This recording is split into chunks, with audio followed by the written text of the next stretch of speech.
నీళ్ల కోసం పాకిస్తాన్ గిలగిలా కొట్టుకుంటుంది. ఎనిదో పద్ధతిలో నీళ్లు సంపాదించుకుందాం భారత్‌తో అని జెప్పేసి వరుస లేఖలు రాస్తున్నట్టుగా తెలుస్తుంది.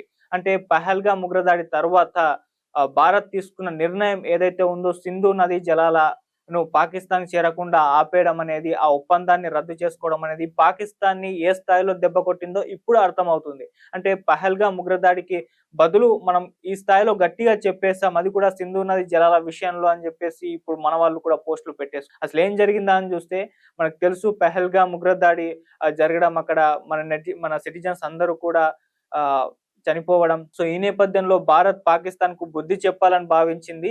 సో, అక్కడ ఆపరేషన్ సింధూర్ నిర్వహించి పాకిస్తాన్‌లో ఉన్న టెర్రరిస్టులని మొత్తం కూడా దాదాపు సర్వనాశనం అయితే చేసింది. 100కు పైగా టెర్రరిస్టులయితే చనిపోయారు. అయితే ఈ ఆపరేషన్ సింధూర్ కంటే ముందు భారత్ కొన్ని అంటే దౌత్యపరమైన నిర్ణయాలు కూడా తీసుకుంది. అందులో భాగంగానే పాకిస్తాన్, భారత్ మధ్యున్న ఈ సింధు నది జలాల ఒప్పందాన్ని భారత్ రద్దు చేస్తుంది. అంతకుముందు భారత్‌కి, పాకిస్తాన్ మధ్య ఎన్ని గొడవలు జరిగినా ఇటువంటి నిర్ణయం భారత్ ఎప్పుడూ తీసుకోలేదు.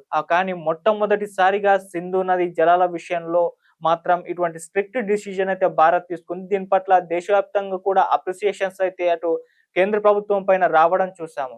మోదీ గారు తప్పితే ఇటువంటి నిర్ణయం ఇంకెవరు కూడా తీసుకోలేరు అని చెప్పేసి ఆ స్థాయిలో కూడా పోస్టులు పెట్టారు. అంటే ఇటువంటి డిసిజన్ తీసుకోవడం అనేది పాకిస్తాన్ ఏ స్థాయిలో దెబ్బతీస్తుందో మనకు అర్థమైపోతుంది. అంటే పాకిస్తాన్ మొత్తం కూడా ఈ సింధు నది జలాలపైనే డిపెండ్ అయింది. అక్కడ 80% వ్యవసాయం కూడా ఈ సింధు నది నుంచి వచ్చే ఈ జలాల్ని మాత్రమే వాళ్ళు ఉపయోగించి ఆహ్, వాళ్ళు వ్యవసాయం అయితే చేసుకుంటూ ఉంటారు. అటువంటి పరిస్థితుల్లో ఇప్పుడు మనం ఈ సింధు నది జలాల్ని ఆపేయడం వల్ల అక్కడ నీళ్ల కోసం తహతహలాడిపోతున్నారు. నీళ్ల కోసం గిలగిలా కొట్టుకుంటున్నారన్నట్టుగా తెలుస్తుంది. ఆల్రెడీ పాకిస్తాన్‌లో వాటర్ క్రైసిస్ ఎప్పటినుంచో కూడా ఉంది. ఈవెన్ మీరు యూట్యూబ్‌లో పాకిస్తాన్ వాటర్ క్రైసిస్ అని కొడితే 10 సంవత్సరాల కిందటి వీడియోలు, 20 సంవత్సరాల కిందటి వీడియోలు చూపిస్తుంది. అంటే ఆ స్థాయిలో ఎప్పటినుంచో కూడా వాళ్ళు వాటర్ క్రైసిస్‌తో ఫేస్ చేస్తున్నారు. మరి అటువంటి టైంలో సింధు నది జలాల మీద వాళ్ళు డిపెండ్ అయి ఉన్నారు. 80% వాటి నీళ్ళని ఉపయోగించుకుంటున్నారు. అవి మాత్రమే వాళ్ళకు జీవనాధారంగా ఉండడం మనం చూస్తాం. మరి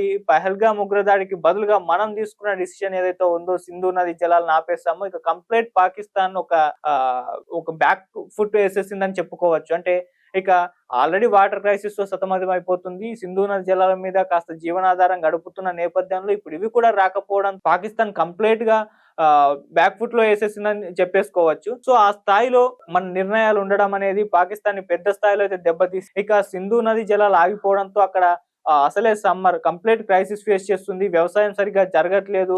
సరిగ్గా నీళ్లు దొరకట్లేదు. అక్కడ ఉన్న సిటిజన్స్ పరిస్థితి గందరగోళంగా ఉంది అని చెప్పేసి ఆహ్, కొన్ని ఫుటేజెస్, వార్తలు, న్యూస్ అలా రకరకాలుగా అయితే స్ప్రెడ్ అవుతూ ఉన్నాయి. అయితే దీని అంతటికి పాకిస్తాన్ ప్రభుత్వం, పాకిస్తాన్ సైన్యం బాధ్యత వహించాలి గానీ భారత్ ఏమాత్రం బాధ్యత వహించాల్సిన అవసరం లేదు. ఎందుకంటే ఇది పహల్గామ్ ఉగ్రదాడి మా దేశంలో జరిగింది.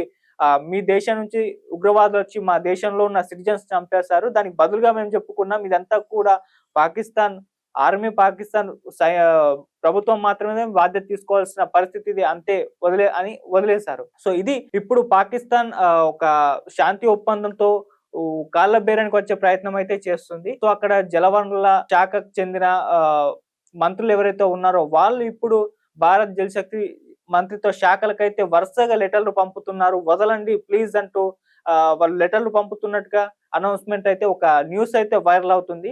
సో ఆ స్థాయిలో పాకిస్తాన్ కంప్లీట్ ఈ సింధు నది జలాల వలన పెద్ద డ్యామేజ్ అయితే దానికి కలిగింది. ఇప్పుడు కంప్లీట్‌గా కాలబేరానికి వచ్చేసి మాకు నీళ్లు పంపండి అని చెప్పేసి వాళ్ళు వేడుకుంటున్నారు.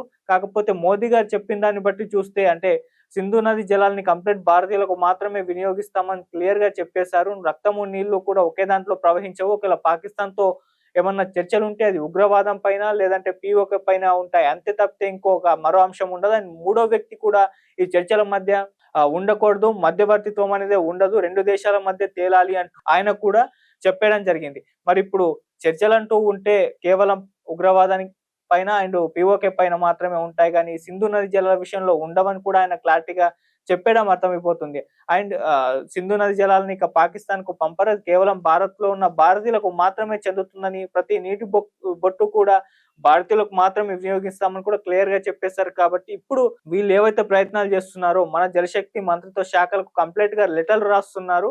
వదలండి అని చెప్పేసి. కాకపోతే అది వర్కౌట్ అయ్యే అవకాశాలు అయితే కనబడట్లేదు. ఇవన్నీ కూడా విఫల ప్రయత్నాలు అని చెప్పేసి చెప్తున్నారు. ఎందుకంటే ఆల్రెడీ మన కేంద్ర ప్రభుత్వం పహల్గామ్ ఉగ్రదాడికి బదులుగా ఇటువంటి నిర్ణయం తీసుకోవడం దాన్ని పాకిస్తాన్ భారీ స్థాయిలో దెబ్బతీసింది కాబట్టి ఇక పాకిస్తాన్ విషయంలో ఈ సింధు నది జలాల విషయంలో భారత్ ఏమాత్రం కూడా వెనక్కి తగ్గదు అనే మన దగ్గర ఉన్న విశ్లేషకులు అయితే చెప్తున్నారు.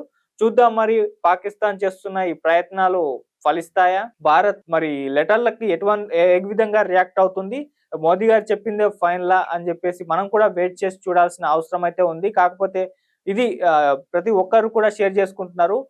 మోదీ గారు ఇచ్చిన ఈ దెబ్బకి పాకిస్తాన్ విలవల్లాడిపోతుంది. సింధు నది జలాల విషయంలో భారత్ తీసుకున్న నిర్ణయం అటు పాకిస్తాన్‌ని కంప్లీట్‌గా దెబ్బతీసేసింది అని చెప్పేసి మన వాళ్ళైతే షేర్ చేసుకుంటున్నారు. సో ఇది మరి పరిస్థితి. చూద్దాం వాళ్ళు రాసిన లెటర్‌లకు భారత్ కేంద్ర ప్రభుత్వం ఏ విధంగా స్పందిస్తుంది అని చెప్పేసి.